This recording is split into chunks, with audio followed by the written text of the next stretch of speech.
దేవునామ స్తోత్రం కలుగుగా చక్కని సహవాసంలో మనమందరం కూడుకొని వాక్యాన్ని వినడానికి మీ దేవుడు ఇచ్చిన కారణాన్ని బట్టి దేవునికి వందనాలు చెల్లిస్తున్నాను. మరి మీ అందరితో కలిసి దేవుని ఆరాధించడానికి మంచి సాక్ష్యాలు వినడానికి కూడా దేవుడిచ్చిన అర్హతను బట్టి దేవునికి వందనాలు. మరి గడిచిన వారంలో మనం ఈస్టర్ని జరుపుకున్నాము.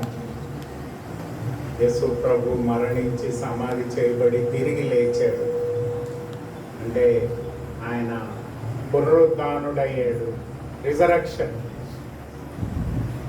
మరి ఈ క్రైస్తవ జీవితంలో ఈ పునరుద్ధానము చాలా ప్రాముఖ్యమైనది అని మనకు తెలుసు. ఎందుకంటే క్రైస్తవత్వానికి పునాది పునరుద్ధానమే. గాస్పుల్ కావచ్చు, సంఘం కావచ్చు, రక్షణ కావచ్చు, విమోచన కావచ్చు, ఇవన్నీ కూడా పునరుద్ధానం ద్వారానే మనకు కలిగింది. అయితే ఈరోజు ఈ పునరుద్ధానము రెండు విధాలుగా క్లుప్తంగా చెప్పాలని కోరుతున్నాను. ఒకటేంటంటే, పునరుద్ధానం ద్వారా మనకి దేవుడు భవిష్యత్ కాలంలో ఏం జరుగుతుంది, అంతేకాకుండా పునరుద్ధానం ద్వారా ఈ ప్రస్తుత కాలంలో దేవుడు ఎలాగ మనల్ని ఆశీర్వదిస్తాడు అనే విషయాలు క్లుప్తంగా ధ్యానిద్దాము. ముందుగా మనం చూసినట్లయితే పునరుద్ధానం ద్వారా దేవుడు భవిష్యత్ జీవితాన్ని మనకు అనుగ్రహించాడు. ఈ లోకంలో మనం చూసినట్లయితే అందరూ ఏం చెప్తారండి? తినుము, త్రాగుము, సుఖించుము, ఎందుకంటే ఒకరోజు నువ్వు ఈ లోకాన్ని విడిచిపెడతావు, కాబట్టి ఉన్నంత కాలము మంచిగా తిను, మంచిగా తాగు, మంచిగా సుఖంగా ఉండు అని లోకం చెప్తుంది. కానీ దేవుని వాక్యం ఏం చెప్తుందంటే, ఈ పునరుద్ధానం ద్వారా దేవుడు ఒక ప్రత్యేకమైన జీవితాన్ని రాబోయే కాలంలో ఇవ్వబోతున్నాడు. Future life. 1 పేతురు 1 అధ్యాయం 3-4 వచనాల్లో పేతులు ఆ విషయాన్ని చెప్తాడు. చూడండి ఒకసారి. 1 పేతురు 1 అధ్యాయము 3-4 వచనాల్లో చెప్తాడు. మన ప్రభు అయిన యేసుక్రీస్తు తండ్రి అయిన దేవుడు స్తుతింపబడును గాక. మృతులలో నుంచి యేసుక్రీస్తు తిరిగి లేచుట వలన జీవముతో కూడిన నిరీక్షణ మనకు కలుగునట్లు, అనగా అక్షయమైనదియు నిర్మలమైనదియు వాడబారినదైనయు స్వాస్థ్యము మనకి కలుగునట్లు ఆయన విశేష కనికరం చొప్పున మనలను మరలా జన్మింపజేసెను. పునరుద్ధానం ద్వారా దేవుడు మనకు ఫ్యూచర్ని ఇస్తున్నాడు. ఆయన మనల్ని పునర్జన్మ ద్వారా ఈ లోకాన్ని విడిచిపెట్టే కూడా నీకు ఒక జీవితం ఉంది అనే విషయాన్ని పునరుద్ధానం ద్వారా మనకు తెలియపరుస్తున్నాడు. రెండవ విషయం ఏంటంటే, పునరుద్ధానము వ్యక్తిగతమైనది. ఏదో సంఘంలో అందరితో పాటు పునరుద్ధానాన్ని జరపడం దేవుడు కోరట్లేదు, కానీ పునరుద్ధానం అనేది వ్యక్తిగతమైన జీవితానికి సంబంధించింది. యేసు ప్రభు పునరుద్ధానుడయ్యాడు కనుక మనము కూడా పునరుద్ధానము అనుభవిస్తాము. యేసు ప్రభు మరణాన్ని జయించాడు. ఆయన మరణించి సమాధి చేయబడి తిరిగి లేచాడు. ఎందుకంటే మనము కూడా ఒకరోజు పునరుద్ధానాన్ని అనుభవాన్ని పొందుకుంటాము. అదే చెప్తాడు కదా 1 కొరింథీయులకు రాసిన పత్రిక 15వ అధ్యాయము 20-23 వచనాల్లో చాలా అద్భుతంగా చెప్తాడు పౌలు. చూడండి ఏమంటాడంటే, 1 కొరింథీ 15వ అధ్యాయము 20వ వచనం. ఇప్పుడైతే నిద్రించిన వారిలో ప్రథమ ఫలము క్రీస్తు మృతులలో నుంచి లేపబడి ఉన్నాడు. మనుషుని ద్వారా మరణం వచ్చెను కనుక మనుషుని ద్వారానే మృతుల పునరుద్ధానమును కలిగెను. ఆదాము నుండి అందరును ఎలాగూ మృతి పొందిరో అలాగుననే క్రీస్తునందు అందరును బ్రతికింపబడుదురు. 23 చూడండి. ప్రతివాడును తన తన వరసలలోని బ్రతికింపబడును. ప్రథమ ఫలము క్రీస్తు, తరువాత క్రీస్తు వచ్చినప్పుడు ఆయన వారు బ్రతికింపబడుదురు. ఈ వచనాలు చాలా ఇంపార్టెంట్. ఏంటంటున్నాడంటే పౌలు ఏమంటున్నాడంటే యేసు ప్రభు పునరుద్ధానుడు అయ్యాడు కాబట్టి ఆయనను నమ్ముకున్న వారు ఆయన వచ్చినప్పుడు వాళ్ళు కూడా పునరుద్ధానాన్ని అనుభవిస్తారు, వ్యక్తిగతంగా అనుభవిస్తారు. ఇట్ ఈస్ నాట్ క్రైస్తవత్వము వ్యక్తికి సంబంధించిన జీవితము, ఏదో చర్చిలో అందరితో పాటు నేను కాదు. యేసు ప్రభు పునరుద్ధానుడు అయ్యాడు కాబట్టి ఆయన ద్వారా ఆయనను నమ్ముకున్న వారు, ఆయనను అంగీకరించిన వారు, ఆయన బిడ్డలుగా మార్చబడిన వారు ఆయన ద్వారా పునరుద్ధానాన్ని అనుభవిస్తారు. అందుకని చెప్తున్నాడు కదా, ఆదాము ద్వారా మనం పాపాన్ని స్వతంత్రించుకున్నాము కాబట్టి పాపము చేయువాడు ఏమవుతాడు? మరణిస్తాడు. కానీ యేసు ప్రభు ద్వారా దేవుడు మనకేం కలుగజేశాడమ్మా? పునరుద్ధానాన్ని యేసు ప్రభు ప్రథమ ఫలముగా అనుభవించాడు కాబట్టి మనము ఆయన్ని నమ్ముకున్న ద్వారా వ్యక్తిగతంగా మనము పునరుద్ధానాన్ని పొందుతాము. ఈ పునరుద్ధానం అనేది వ్యక్తిగత జీవితానికి సంబంధించింది. అంతేకాదు పునరుద్ధానం అనేది మూడో విషయం చూడండి ఏమంటున్నాడంటే ఇది తప్పకుండా జరిగేది. యోహాను సువార్త 5వ అధ్యాయం 28, 29 వచనాలు ఒకసారి చదవండి అమ్మా. యోహాను సువార్త 5వ అధ్యాయము 28, 29. ఒక కాలము వచ్చుచున్నది, ఆ కాలమున సమాధులలో ఉన్నవారందరూ ఆయన శబ్దము విని మేలు చేసిన వారు జీవ పునరుద్ధానము, కీడు చేసిన వారు తీర్పు పునరుద్ధానమునకు బయటికి వచ్చేదరు. అంటే మంచోళ్ళే లేస్తారని చెప్పట్లేదు ఇక్కడ. మంచోళ్ళు లేస్తారు, చెడ్డోళ్ళు కూడా లేస్తారు. కానీ ఏమవుతుందంట? మంచి చేసిన వాడు అంటే యేసు ప్రభువుని నమ్ముకున్నవాడు, అంగీకరించిన వాడు, ఆయన కొరకు జీవించిన వాడు ఏమవుతాడంట? జీవ పునరుద్ధానంలోనికి ప్రవేశిస్తాడు. ఎవరైతే లోకానుసారంగా జీవించాడో, ఆయనకి ఇష్టం వచ్చినట్టు జీవించాడో, లేకపోతే సాతాను అనుబంధమైన జీవితాన్ని జీవించాడో వాడేమవుతాడంట? ఏంటా తీర్పు పునరుద్ధానము? ప్రకటన గ్రంథం 20:15 వచనంలో చెప్తాడు కదా, ఎవరి పేరైతే జీవ గ్రంథంలో రాయబడలేదో వాళ్ళు నరకాగ్నిలోనికి పడవేయబడతారు. మరణ పునరుద్ధానం. అందరూ లేస్తున్నారు, మంచోడు లేస్తాడు, చెడ్డోడు లేస్తాడు. కానీ మంచివాడు పరలోక రాజ్యంలోనికి వెళ్తాడు, చెడ్డవాడు నరకాగ్నిలో పడవేయబడతాడు. అంటే ఈ యోహాన్ ఎందుకు చెప్తున్నాడంటే ఇది తప్పకుండా జరిగేది. It is an essential part of life. ఏదో ఇక్కడతోనే ఈ మరణంతోనే నీ జీవితం అయిపోదు, కానీ మరణం తర్వాత నీకు ఒక భవిష్యత్ జీవితం ఉంది.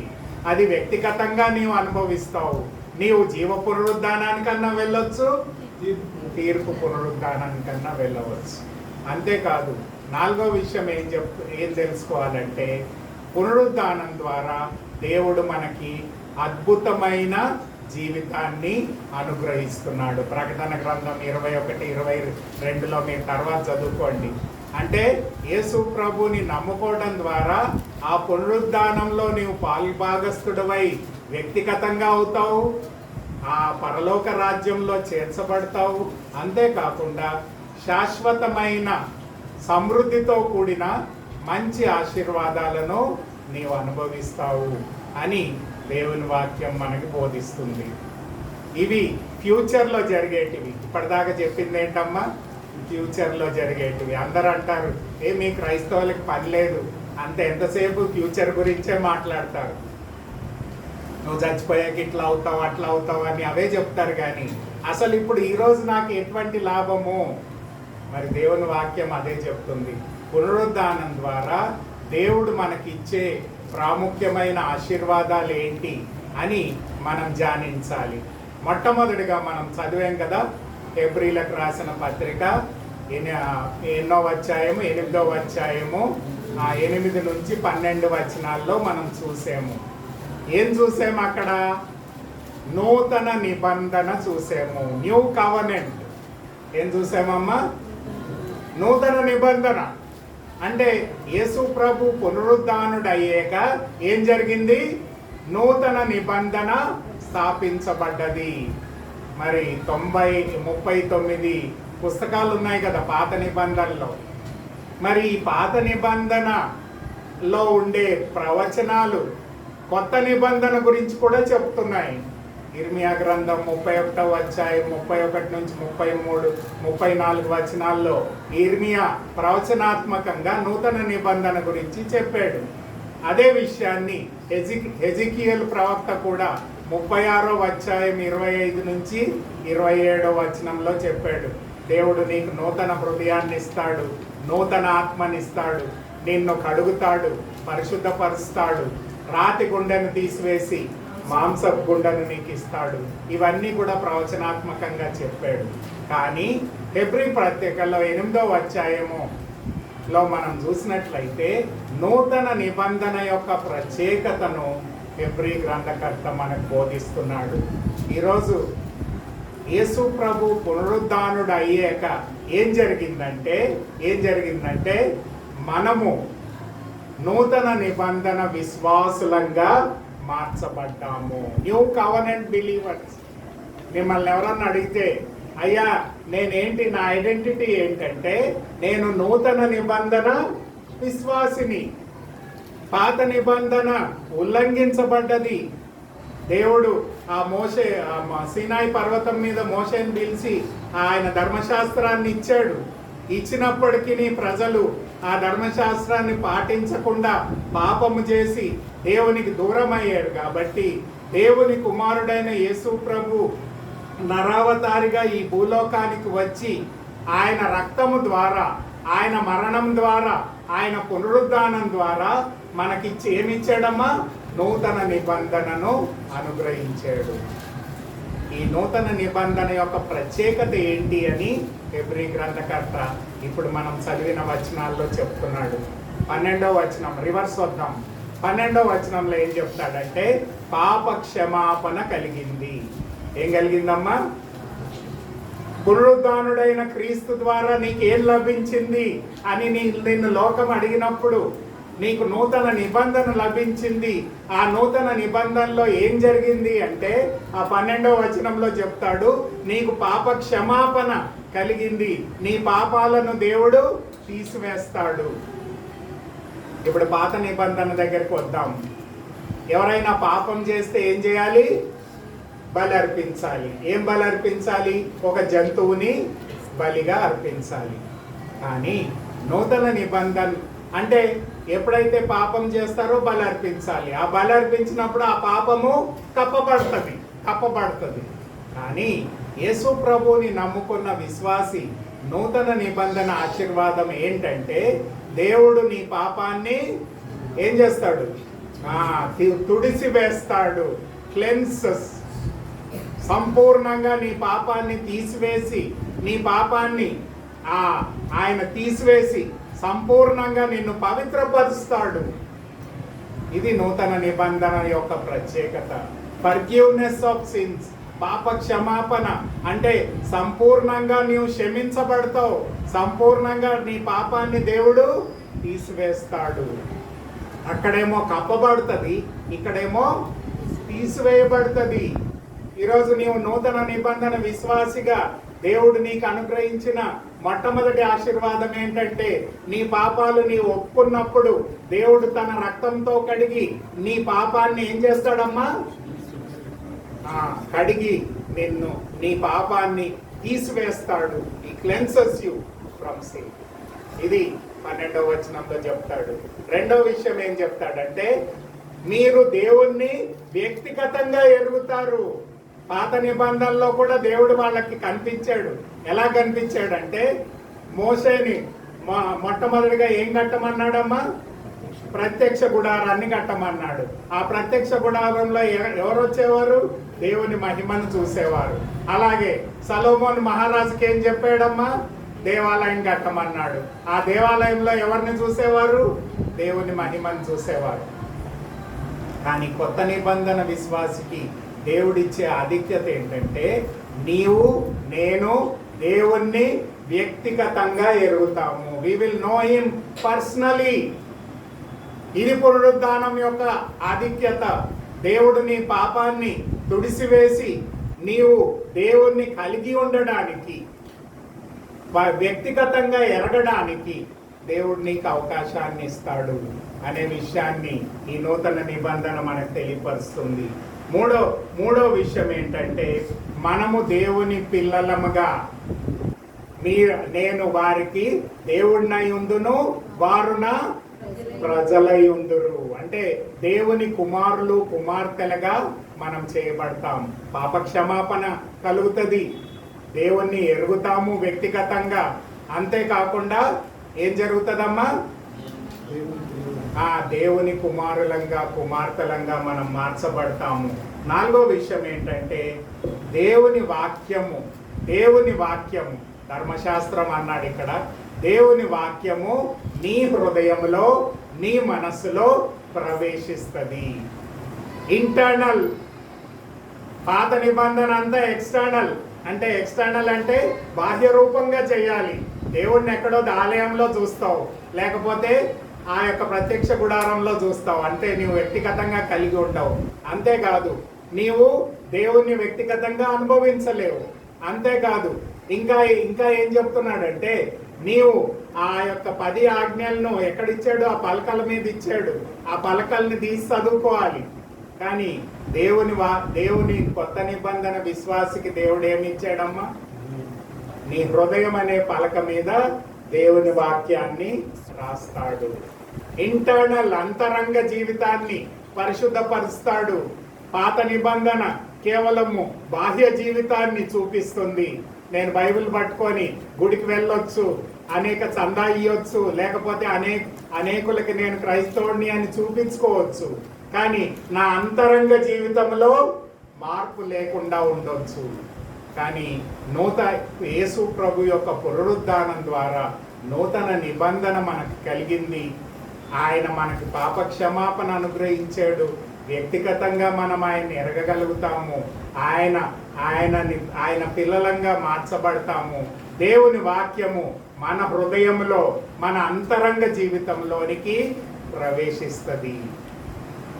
అందుకనే దావీదు అంటాడు కదా, దేవా నీ ఎదుట నేను పాపం చేయకుండానట్లు నీ వాక్యమును నా హృదయములో భద్రపరుచుకొని ఉన్నాను. దేవుని వాక్యంలో అంటే కేవలము ఇక్కడ కాదు, ఇక్కడికి రావాలి అని దేవుడు కోరుతున్నాడు. నూతన నిబంధన విశ్వాసిలో దేవుడు చేసిన గొప్ప కార్యం ఏంటంటే నీ హృదయాన్ని నీ మనస్సుని పవిత్రపరిచి ఆయన యొక్క వాక్యము నీలో ప్రవేశింపజేస్తాడు. ఈరోజు వాక్యం మనలో ఉందా అనేది మనం ప్రశ్నించుకోవాలి. నేను నిజమైన కొత్త నిబంధన విశ్వాసిగా జీవిస్తున్నానా లేదా అనేది మనం తీర్మానం చేసుకోవాలి. నా పాప క్షమాపణ కలిగిందా? దేవుణ్ణి నేను ఎరిగానా? అంతేకాకుండా ఆయన కుమారునిగా కుమార్తెగా చేయబడ్డానా? వాక్యం నా అంతరంగంలో నివసిస్తుందా? అలాంటి వాడే నూతన నిబంధన విశ్వాసి అని దేవుని వాక్యం చెప్తుంది. యేసు ప్రభు పునరుద్ధానుడు అయిన యొక్క ప్రాముఖ్యమైన విషయం ఏంటంటే నూతన నిబంధన విశ్వాసిగా నిన్ను మార్చుతాడు. నీ అంతరంగ జీవితాన్ని పవిత్రపరుస్తాడు. నీ అంతరంగ జీవితంలో నిన్ను తన బిడ్డగా చేసుకొని నిన్ను ఆశీర్వదిస్తాడు అని దేవుని వాక్యం మనకు బోధిస్తుంది. ఈరోజు ఈ నూతన నిబంధన విశ్వాసిగా మనం చేయబడ్డామా లేదా మనం ప్రశ్నించుకోవాలి.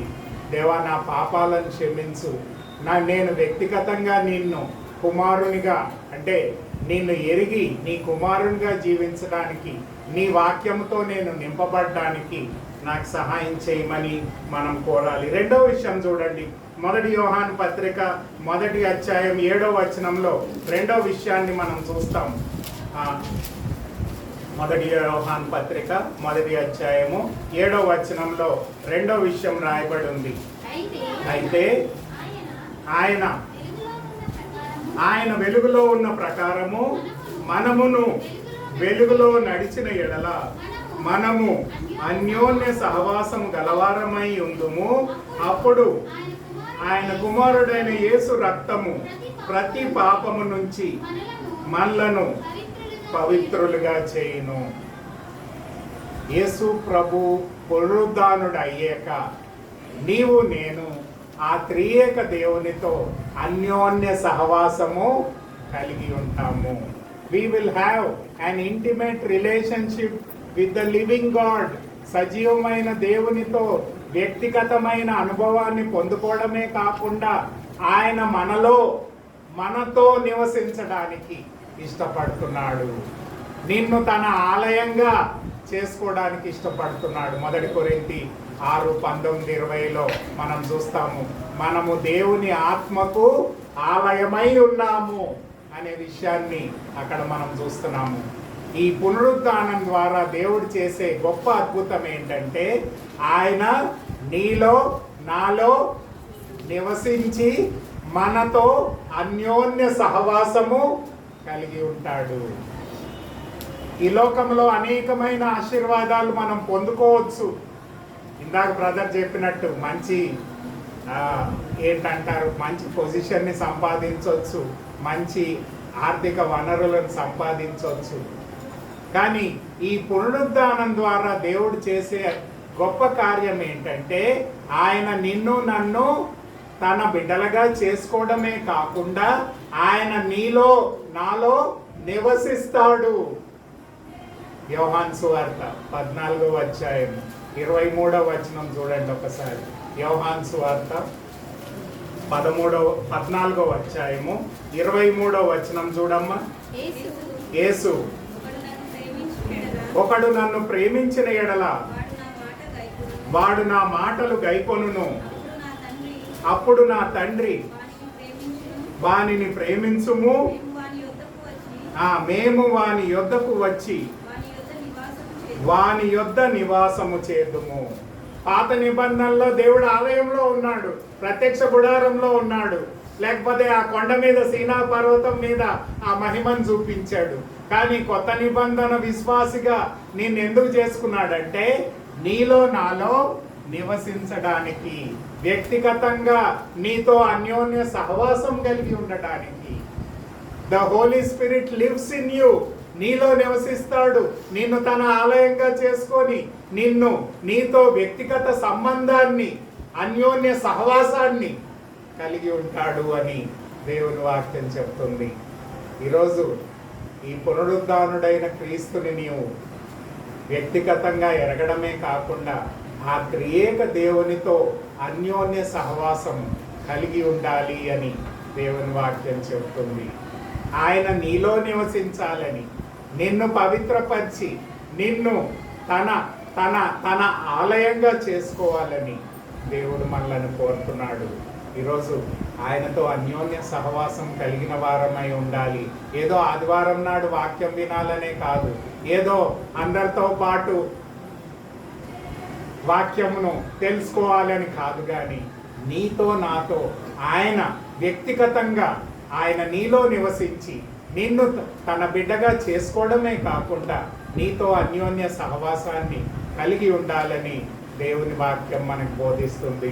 ఈరోజు కొత్త నిబంధన విశ్వాసిగా నీ పాపాలని క్షమించడమే కాకుండా, నీవు దేవుణ్ణి ఎరగడమే కాకుండా, దేవుని బిడ్డగా మార్చబడ్డమే కాకుండా, వాక్యాన్ని కలిగి ఉండడమే కాకుండా, దేవుణ్ణి వ్యక్తిగతంగా నీ అంతరంగ జీవితంలో కలిగి ఉండి ఆయనతో అన్యోన్య సహవాసాన్ని ఎల్లప్పుడూ కలిగి ఉండడానికి యేసు ప్రభు పునరుద్ధానుడయ్యాడు అని దేవుని వాక్యం చెప్తుంది.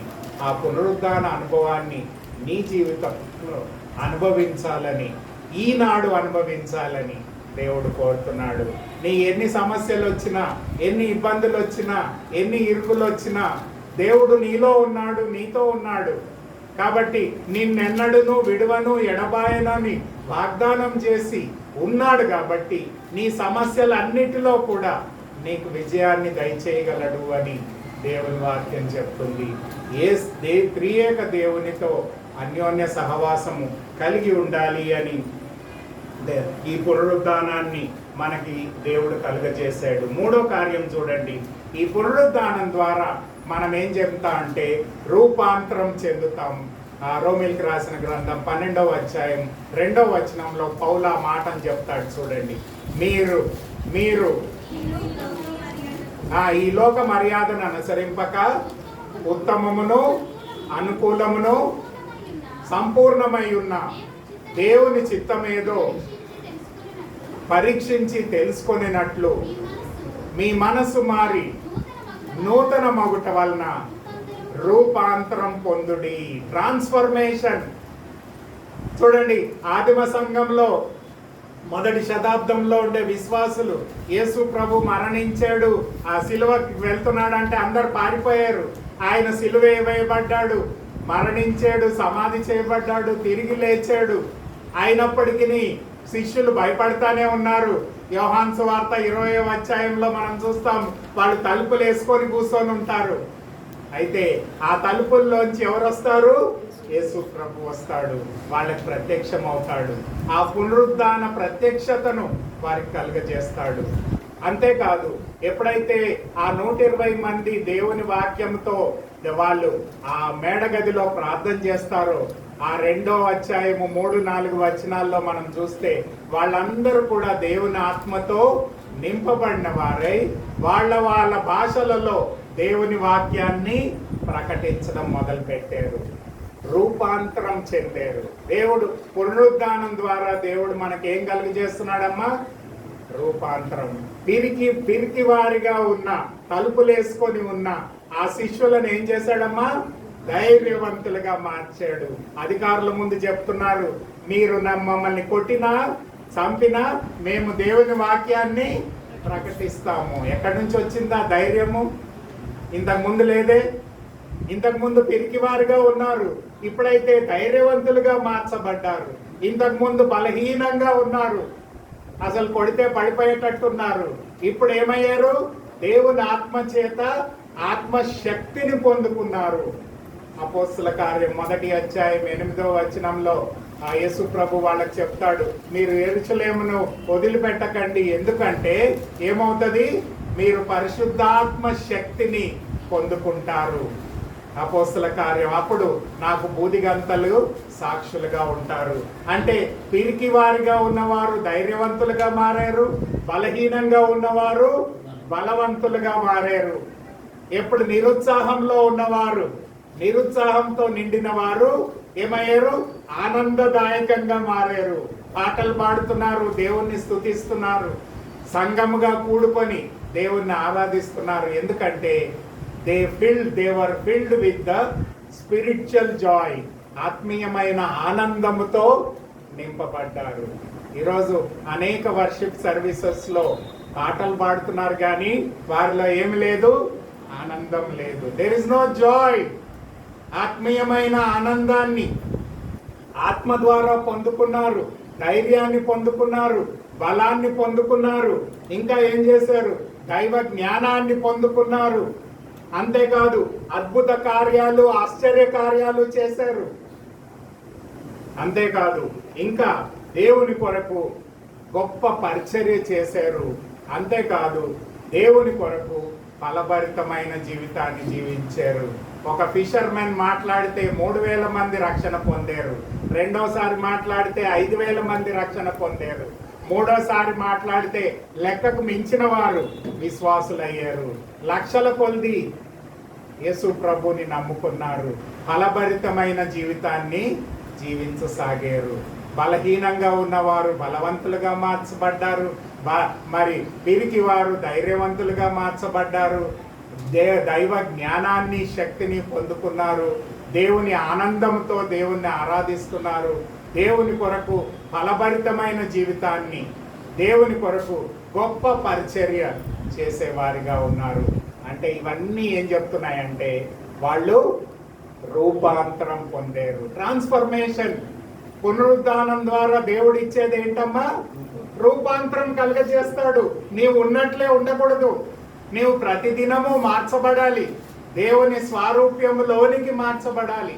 అదే చెప్తాడు కదా 2 కొరింథీ 3వ అధ్యాయం 18వ వచనంలో పౌలు అదే అంటాడు కదా, అనుదినము నీవు మహిమ నుంచి అధిక మహిమలోనికి ప్రవేశించాలి.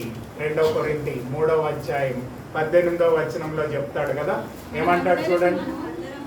మనమందరమును ముసుగులేని ముఖముతో ప్రభు యొక్క మహిమను అద్దము వలె ప్రతిఫలింపజేయచ్చు, మహిమ నుంచి అధిక మహిమ పొందుచు ప్రభు యొక్క ఆత్మ చేత ఆ పోలికగానే మార్చబడుచున్నాము. ట్రాన్స్ఫర్మేషన్, రూపాంతరం చెందాలి. ఏదో అందరిలాగా నేను కూడా ఏదో వస్తున్నాను చర్చ్కి, ఏదో అందరితో పాటు పాటలు పాడుతున్నాను, అందరితో పాటు ఏదో కొన్ని సాక్ష్యాలు వింటున్నాను, అందరితో పాటు ఏదో ఆఫరింగ్ ఇస్తున్నాను. దేవుడు అంటున్నాడు ఆ పునరుద్ధానం యొక్క ప్రాముఖ్యత ఏంటంటే ఆదిమ విశ్వాసులు రూపాంతరం చెందారు, దేవుని శక్తిని జ్ఞానాన్ని పొందుకున్నారు, ఫలభరితమైన జీవితాన్ని జీవించడం మొదలుపెట్టారు. ఆ పునరుద్ధానము వాళ్ళలో రూపాంతరం కలగజేసింది. ఈరోజు ఆ పునరుద్ధానం నాలో నీలో ఆ రూపాంతరం కలగజేయాలని యేసు ప్రభు మరణించి సమాధి చేయబడి తిరిగి లేచాడు. ఆయన దేవుడు, ఆయనకి మరణించడం పెద్ద విషయం కాదు. ఆయనే తన ప్రాణాన్ని పెట్టాడు, శారీరకంగా ఆయన మరణించాడు. ఆయన దేవుడై ఉన్నాడు కాబట్టి ఆయన తిరిగి లేచాడు. ఆయన ఎందుకు పునరుద్ధానుడయ్యాడంటే మన అంతరంగ జీవితాన్ని పరిశుద్ధపరచడానికి, మనని తన ఆత్మశక్తితో నింపడానికి, ఆయన మనల్ని రూపాంతరం చేస్తుంది యేసు ప్రభు యొక్క స్వారూప్యములోనికి మార్చబడ్డానికి, ఆయన వచ్చినప్పుడు ఆయన రాజ్యంలో చేర్చబడి ఆయనతో పాటు పరిపాలించి దేవుని యొక్క రాజ్య వారసులంగా మనం నిత్యం ఉండాలి అని దేవుని యొక్క ఉద్దేశమై ఉన్నది. ప్రియమైన దేవుని బిడ్డలారా, ఈ పునరుద్ధానం మనకి ఈ ఆశీర్వాదాలను ఇస్తుంది. 4వ ఆశీర్వాదాన్ని చూడండి. గలతీలకు రాసిన పత్రిక 4వ అధ్యాయము 6-7 వచనాల్లో పౌలు చెప్తాడు ఈ 4వ ఆశీర్వాదం ఏంటి, పునరుద్ధానుడైన క్రీస్తు ద్వారా మనమేం ఆశీర్వాదాన్ని పొందుకుంటాము. గలతీలకు రాసిన పత్రిక 4వ అధ్యాయము 5-6 వచనాలు చూడండి అమ్మా.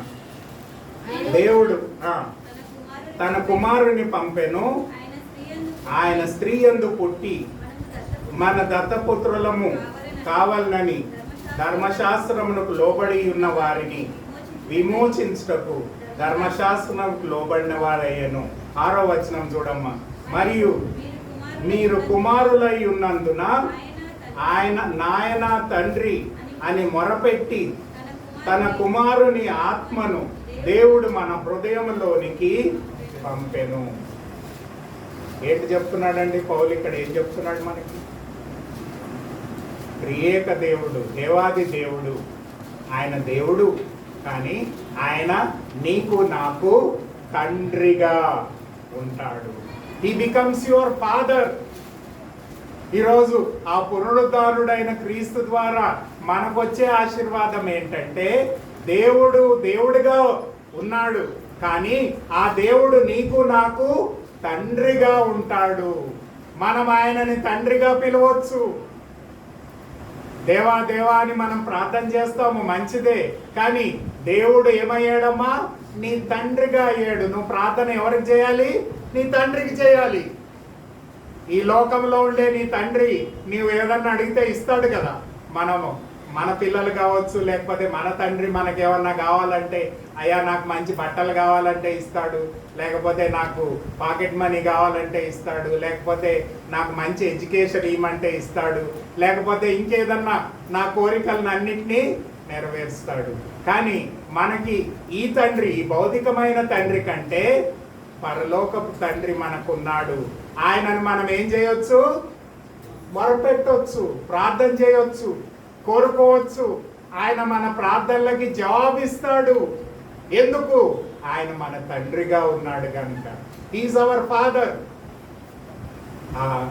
మరి యెషయా గ్రంథం 9వ అధ్యాయంలో 6వ వచనంలో ఏమంటాడు? నిత్యుడగు తండ్రి, సమాధానకర్త. అంటే చూడండి, యెషయా గ్రంథం 9వ అధ్యాయం 6వ వచనం. ఏలయనగా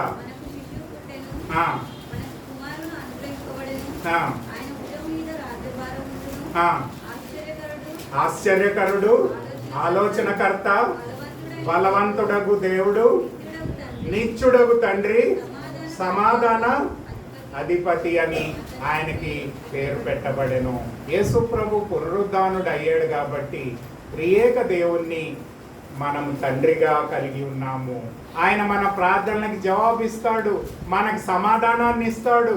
మన సమస్యలను ఆయన దగ్గరికి తీసుకువెళ్ళొచ్చు, ప్రార్థన చేయొచ్చు, అడగొచ్చు.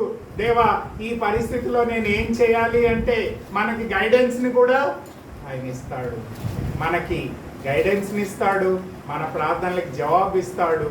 ఆయన నిత్యుడగు తండ్రి కాబట్టి మన ప్రార్థనలకు జవాబు ఇవ్వడమే కాకుండా ఆయన సర్వశక్తిమంతుడు కాబట్టి మన ప్రతి అవసరాన్ని ఆయన తీర్చగలడు.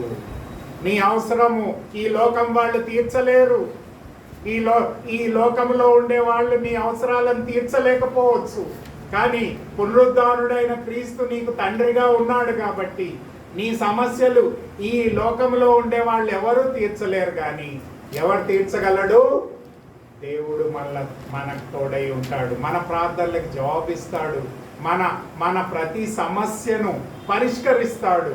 అందుకని హీబ్రూ గ్రంథకర్త అంటాడు 4వ అధ్యాయము 16వ వచనంలో, సంయోచితమైన సహాయము పొందుటకు ఆయన కృపా సహితం యొద్దకు మనం వచ్చుదుము. సంయోచితమైన సహాయము.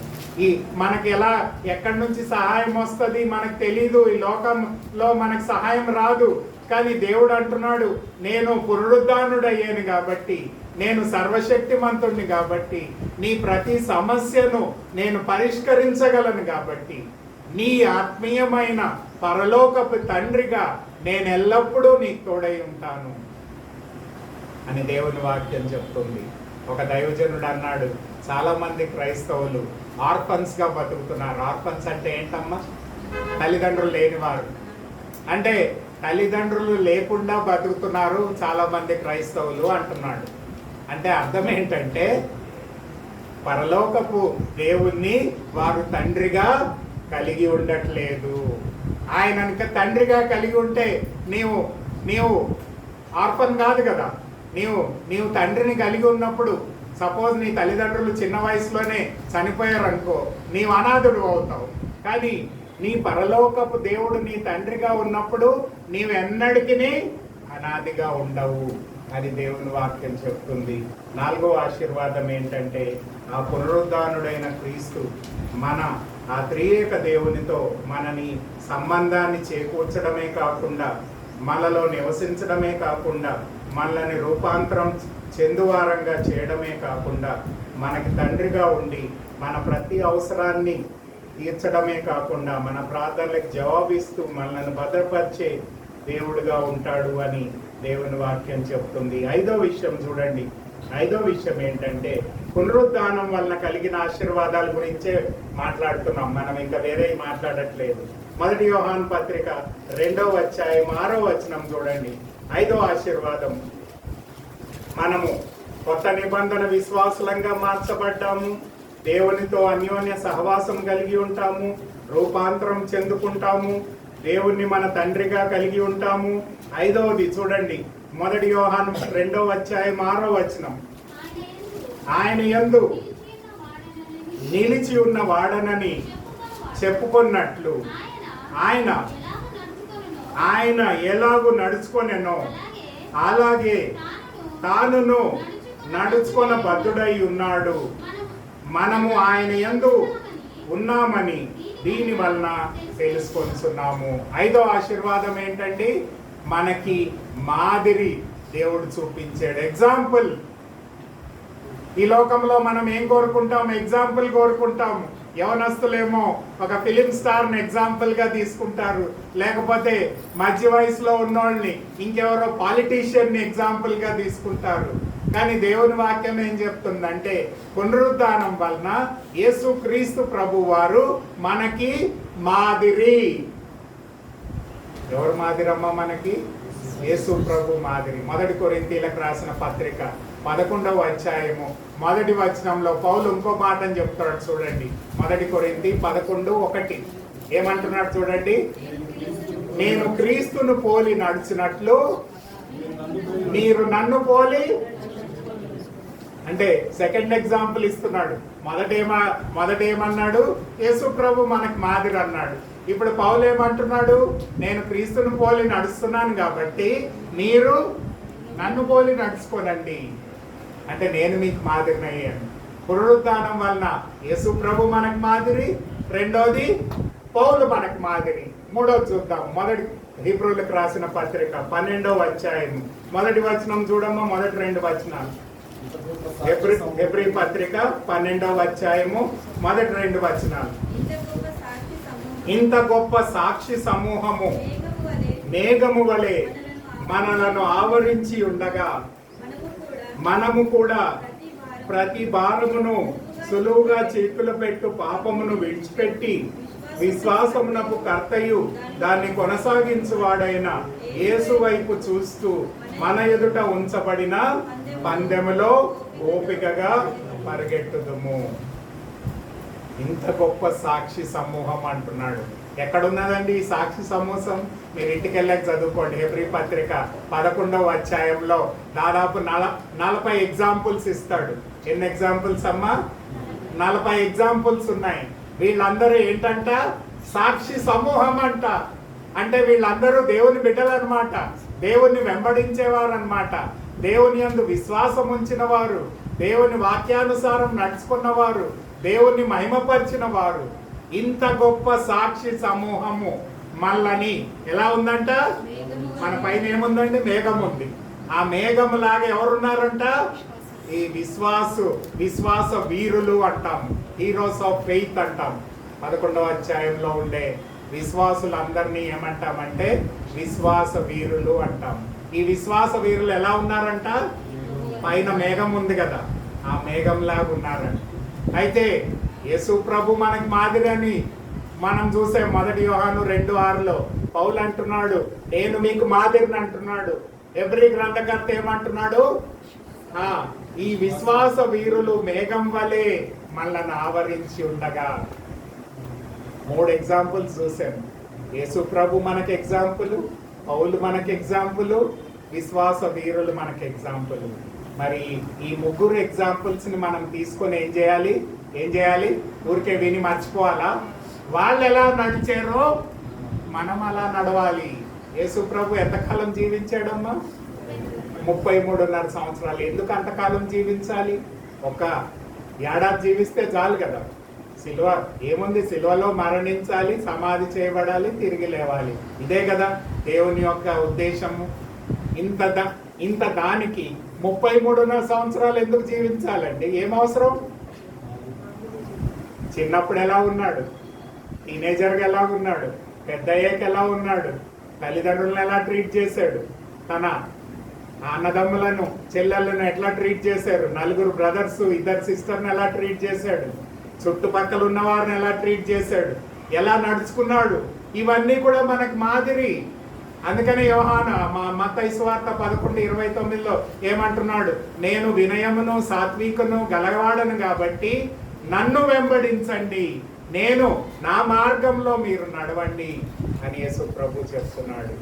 వినయంతో నడిచాడు, సాత్వికంతో నడిచాడు, జాలి గల మనస్సుని కలిగి ఉన్నాడు, ప్రేమతో నడిచాడు, సహవాసంలో ఇతరులని త్యాగపూర్వకంగా ప్రేమించాడు, ఇతరుల జీవితాలకి మేలు జరిగించాడు. ఈరోజు మన జీవితం అలా ఉందా? Is our life like that? Yesu ప్రభుని పోలి నడవడం అంటే ఆయన చూపిన విశ్వాసాన్ని, తండ్రి పట్ల ఆయనకుండే విశ్వాసాన్ని, వినయాన్ని, సాత్వికాన్ని, దీర్ఘశాంతాన్ని, సమర్పణను, మరి ఇతరుల పట్ల ప్రేమను, ఇతరులని ప్రేమించి వాళ్ళని స్వస్థపరిచాడు, వాక్యాన్ని బోధించాడు, వాళ్ళ పాపాల నిమిత్తము ప్రాయశ్చిత బలిగా అర్పించాడు. ఈరోజు మనం ఇలాంటి పనులు ఏమీ చేయట్లేదే. యేసు ప్రభు పునరుద్ధానుడు ఎందుకు అయ్యాడంటే ఆయన చూపించిన మాదిరిలో మనం నడవాలి. పౌలు అదే అంటున్నాడు, నేను ఆయనను పోలి నడుస్తున్నాను, మీరు నన్ను పోలి నడవండి. సరే, ఆయనను చూడలేదు అంటున్నారు కదా, నన్ను చూశారు కదా, నన్ను పోలి నడవండి. ఇంకా మరి మీరు చదువుకుంటే 1 తెస్సలోనిక పత్రిక 5వ మీ యొక్క సేవకులను పోలి నడవండి. మొదటి టెస్లోనికి 5:20 వచనం మర్చిపోయాను, మీరు తర్వాత చూడండి. అయితే అక్కడ ఏమంటాడంటే, మీ సేవకులు ఉన్నారు కదా, ఒకవేళ ఆయన దేవుని వాక్యానుసారం నడిచినట్లయితే మీరు ఆయన పోలి నడవండి. ఇన్ని ఎగ్జాంపుల్స్ ఉన్నప్పుడు మనము దేవుని బిడ్డగా జీవించాలి అని దేవుడు మనకి మార్గాన్ని సరళం చేశాడు. ఈ 33.5 సంవత్సరాల్లో మన క్రైస్తవ జీవితము ఈ లోకంలో ఎలా జీవించాలో దేవుడు స్పష్టంగా మనకి చూపించాడు. అందుకనే ఆయన 33.5 సంవత్సరాలు జీవించాడు. లేకపోతే ఆ జీవితం అంతా అవసరం లేదు. ఎందుకంటే ఆయన ఎలా జీవించాడో మీరు అలా జీవించండి అని యోహాను చెప్తున్నాడు. ఎందుకంటే అప్పుడు మీరేమవుతారు? యేసు ప్రభు శిష్యులని అందరూ గుర్తిస్తారు. పౌలు అంటున్నాడు, నేను ఆయనను పోలి నడుస్తున్నా కాబట్టి మీరు నన్ను పోలి నడవండి. హెబ్రీ గ్రంథకర్త అంటున్నాడు, ఇంత గొప్ప విశ్వాస వీరులు 40 మంది కంటే ఎక్కువగా ఉండే ఈ విశ్వాస వీరులు మనకు మేఘం వలె కమ్ముకున్నారు కాబట్టి సులువుగా చిక్కులు పెట్టు పాపాన్ని విసర్జించి విశ్వాసమునకు కర్త అయిన యేసు వైపు మీ కనుదృష్టిని పెట్టి ఈ లోకయాత్రను నడుచుకోండి. పునరుద్ధానము మనకు ఒక ఎగ్జాంపుల్ని ఇస్తుంది, మాదిరిని చూపిస్తుంది. ఆ మాదిరిలో మనం నడవాలి. లేకపోతే పునరుద్ధానం ఏం లాభం లేదు. ఏదో ఈస్టర్ ఫెస్టివల్ జరుపుకోవడానికి మనం లేము. ఆ యొక్క పునరుద్ధానాన్ని మన జీవితంలో నెరవేర్చబడాలని యేసు ప్రభు పునరుద్ధానుడయ్యాడు. ఆ నూతన నిబంధన విశ్వాసిగా నిన్ను చేశాడు. ఆయన మార్గంలో నీవు నడవాలని, ఆయనకు మహిమ తెచ్చే జీవితాన్ని నీవు ఎల్లప్పుడూ కలిగి ఉండాలి అని దేవుని వాక్యం చెప్తుంది. అంతేకాదు, ఇంకొక 2 మాటలు చెప్పి ముగిస్తాను. అంతేకాకుండా ఏముందంటే, యేసు ప్రభు ఈ 33.5 సంవత్సరాల్లో పాపాన్ని జయించాడు, సాతాన్ని జయించాడు, ఆ శిలువలో మరణాన్ని కూడా జయించాడు. అదే చెప్తున్నాడు.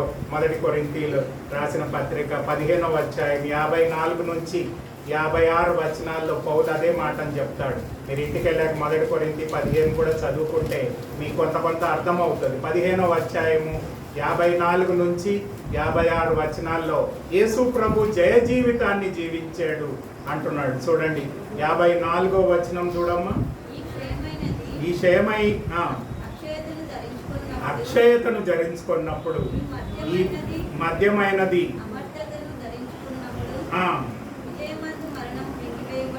విజయమందు మరణము మింగివేయబడెను ఆయన రాయబడిన వాక్యము నెరవేరెను. ఓ మరణమా నీ విజయం ఎక్కడా? ఓ మరణమా నీ ముళ్ళు ఎక్కడా? మరణపు ముళ్ళు పాపము యొక్క బలము ధర్మశాస్త్రమే. 57 చూడండి. అయినను మన ప్రభు అయిన యేసు క్రీస్తు మూలముగా మనకి జయం అనుగ్రహించుచున్న దేవునికి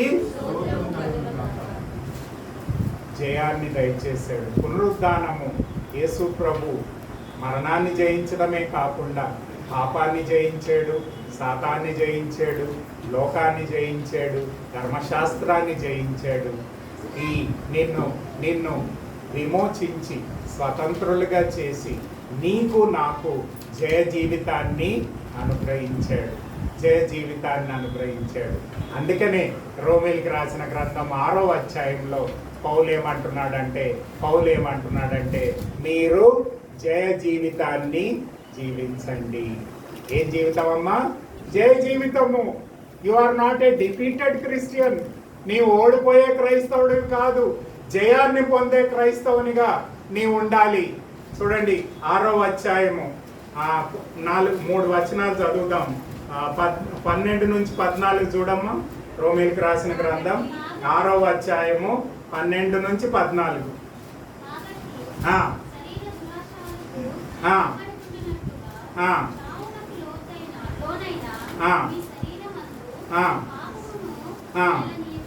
పాపమును ఏలనీయకుడి, మరియు మీ అవయములను దుర్నీతి సాధములుగా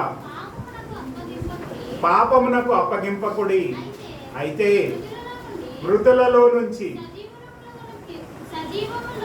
సజీవములోనికి మిమ్ములు మీరే దేవునికి అప్పగించుకొనడి. మీ అవయములను నీతి సాధనములుగా దేవునికి అప్పగించుకొనండి. ఇది చెప్తున్నాడండి. యేసు ప్రభు జయించాడు. మనం అందరము సెలబ్రేట్ చేస్తాము, మంచి బిర్యానీ తినుంటాము, మంచి బట్టలు వేసుకొని ఉంటాము, అందరిని హ్యాపీ ఈస్టర్ అని చెప్పుంటాము. నాకు కూడా చాలా మంది చెప్పారు. కానీ దేవుడు కోరిక ఏంటంటే ఆయన జయించాడు, పాపాన్ని జయించాడు, శాతాన్ని జయించాడు, మరణాన్ని జయించాడు.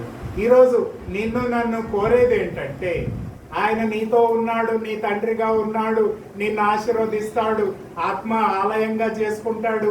ఇవన్నీ ఎందుకు చేశాడంటే నీవు పాపాన్ని జయించాలని, శాతాన్ని జయించాలని, లోకాన్ని జయించాలని, శరీరాన్ని జయించాలని దేవుడు నిన్ను ఏర్పాటు చేసుకున్నాడు. You must have a spiritual victory in your life.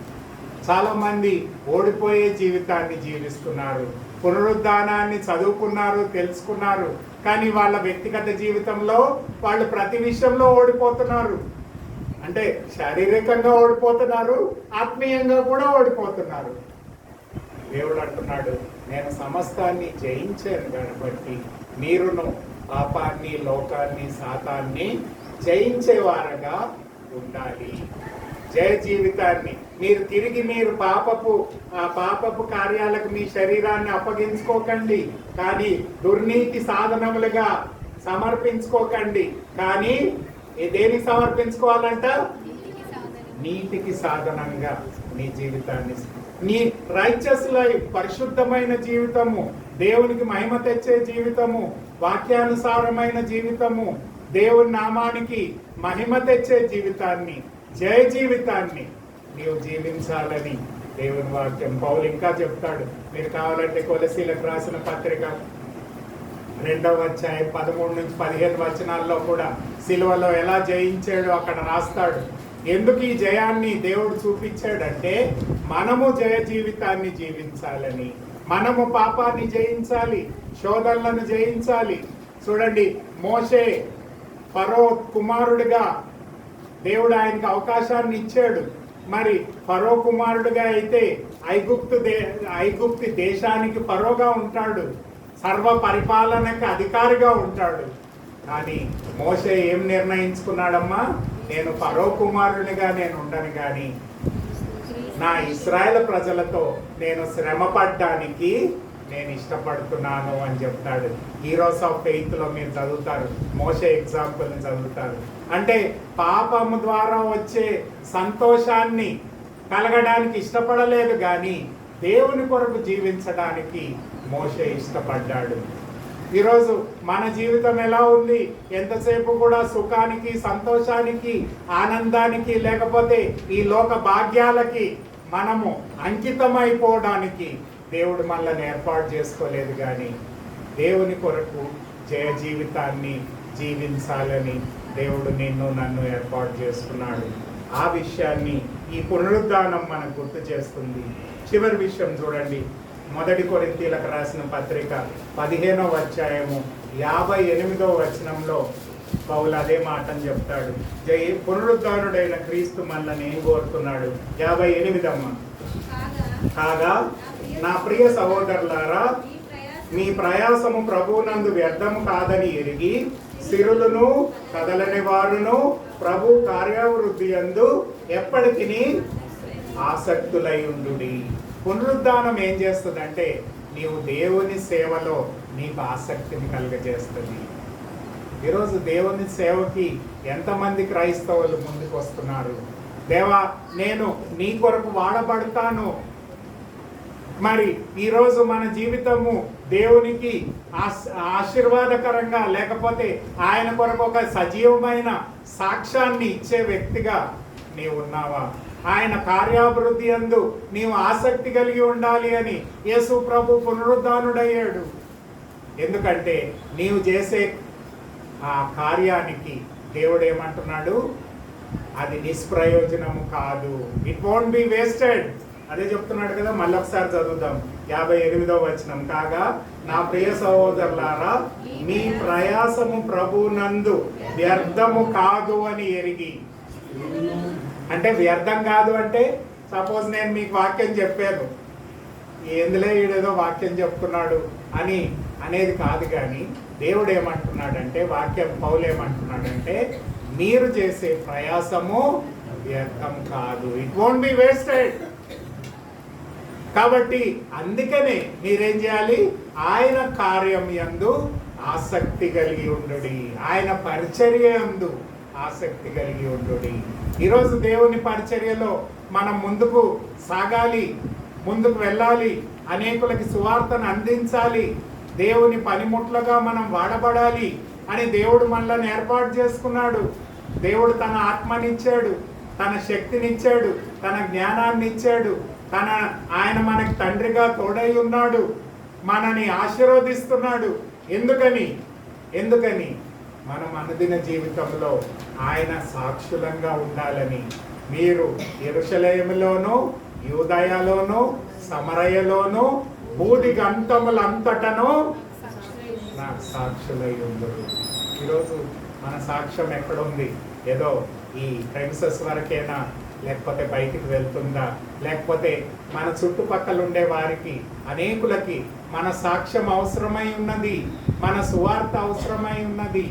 వాళ్ళు వెలుగులోనికి నడిపించబడాలంటే నీవు నేను ప్రయాసపడే వారంగా ఉండాలి అని ఈ పునరుద్ధానం మనకు గుర్తు చేస్తుంది. పౌలు అంటున్నాడు, మీరు దేవుని యందు చేసే ప్రయాసం ఎన్నటికి వ్యర్థం కాదు. నేను అనుకునేవాడిని, ఏదోలే వాక్యం చెప్తున్నాము, ఎవరు వింటారా, కొంతమంది పడుకుంటారు, కొంతమంది వినరు, కొంతమంది పట్టించుకోరు, ఇది ఏం లాభము అని అంటే, ఈ వచనం చెప్తుంది, నీవు దేవుని పట్ల చేసేది ఎన్నటికి వృధా కాదు. ఆ యొక్క నిరీక్షణ దేవుని వాక్యం మనకి ఇస్తుంది. ఈరోజు ఆ పునరుద్ధానుడైన యేసు క్రీస్తు మనకి నూతన నిబంధన విశ్వాసిగా మనని చేసుకుంటున్నాడు. మనతో అన్యోన్య సహవాసం కలిగి ఉంటాడు. మనని ఆత్మీయంగా రూపాంతరం చెంది యేసు ప్రభు స్వారూప్యంలోనికి మనం మార్చబడతాము. యేసు ప్రభుని మనం త్రియేక దేవుణ్ణి తండ్రిగా కలిగి ఉంటాము. ఆయన మాదిరి చూపించాడు కాబట్టి ఆ మాదిరిలో మనం నడుచుకునే వారంగా ఉంటాము.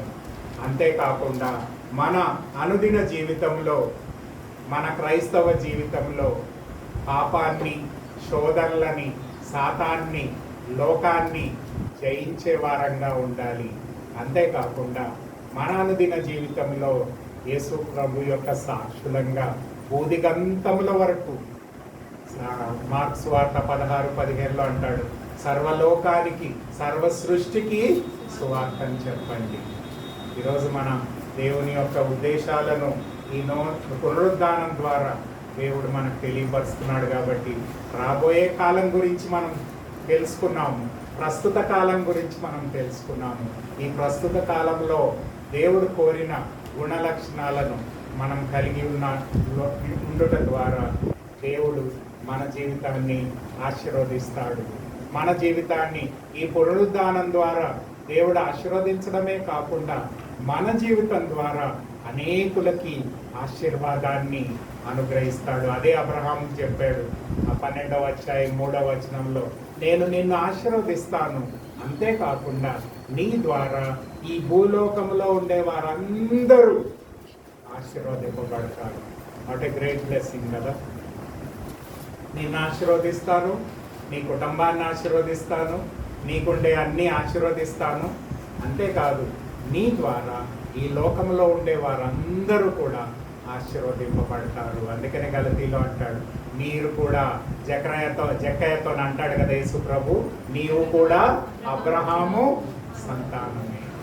ఈరోజు నీ జీవితము, నా జీవితము దేవునికి ఉపయోగకరంగా ఉండాలని ఈ పునరుద్ధానాన్ని దేవుడు మనకు అనుగ్రహించాడు.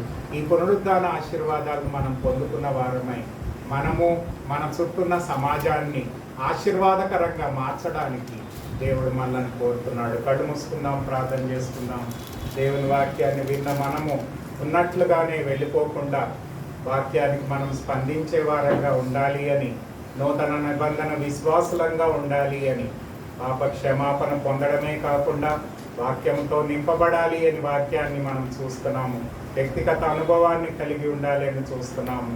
అంతేకాకుండా యేసు ప్రభు పునరుద్ధానుడైన తర్వాత దేవునితో అన్యోన్య సహవాసం కలిగి ఉంటాము, రూపాంతరం పొందుకుంటాము, దేవుణ్ణి తండ్రిగా కలిగి ఉంటాము. ఆయన మాదిరిలో మనం నడవగలిగి ఉండాలి. అంతేకాకుండా జయ జీవితాన్ని మనం కలిగి దేవునికి సజీవమైన సాక్షులంగా మనం ఎల్లప్పుడూ ఉండాలి అని దేవుని వాక్యం మనకు బోధిస్తుంది. అలాంటి జీవితాన్ని జీవించినప్పుడు భవిష్యత్ జీవితంలో, అంటే ఈ లోకాన్ని నేను విడిచిపెట్టినప్పుడు, దేవుడు ఆ యొక్క నూతన ఆశీర్వాదాలను ఈ పునరుద్ధానం ద్వారా ఆ యొక్క మంచి ఫ్యూచర్ని, ఆనందకరమైన ఫ్యూచర్ని, జయ జీవితాన్ని, సంతోషకరమైన జీవితాన్ని మనకు అనుగ్రహిస్తాడు అని వాక్యం సెలవిస్తుంది. ప్రార్థన చేసుకుందాం. దయగలిగిన ప్రభువా, వాక్యాన్ని విన్నాము, వాక్యాన్ని స్పందించే వారంగా, విధేయత చూపించే వారంగా, వాక్యానుసారంగా నడుచుకునే వారంగా మమ్మల్ని అందరినీ కూడా ప్రతిష్ఠించుకోనండి. విన్న వాక్యాన్ని నీరు కట్టి ఫలింపజేయండి. ప్రతి హృదయంతో మీరు మాట్లాడండి. వారిలో మీ యొక్క ఆత్మ కార్యాన్ని జరిగించండి. రక్షకుడిగా, ప్రభువుగా ఎరగడమే కాకుండా మీతో అన్యోన్య సహవాసం కలిగి ఉండడానికి సహాయం చేయండి. ప్రభువా, మీరు చూపించిన మాదిరిలో నడవడానికి సహాయం చేయండి. మిమ్మల్ని తండ్రిగా కలిగి ఉండి ప్రతిదీ మీ ద్వారా పొందుకోవడానికి మాకు సహాయం చేయండి. జయ జీవితాన్ని మేము కలిగి ఉండడానికి ప్రభువా, మీ యొక్క రాయబారులంగా, మీ సాక్షులంగా, మీ యొక్క ప్రతినిధులంగా ఈ లోకంలో మేము నడుచుకోవడానికి మా ఒక్కొక్కరికి సహాయం చేయమని, చేరి వచ్చిన బిడ్డలందరినీ కూడా పేరు పేరున దీవించమని, మీ ఆత్మకార్యం వారిలో జరిగించుకొని మీ నామానికి మహిమ తెచ్చుకొని మీరే మహిమ, ఘనత, ప్రభావాలు పొందుకొనమని నజరేయుడైన యేసు పరిశుద్ధ నామంలో అతి వినయంగా బ్రతిమాలి వేడుకొంచున్నాం తండ్రి. ఆమేన్. God bless.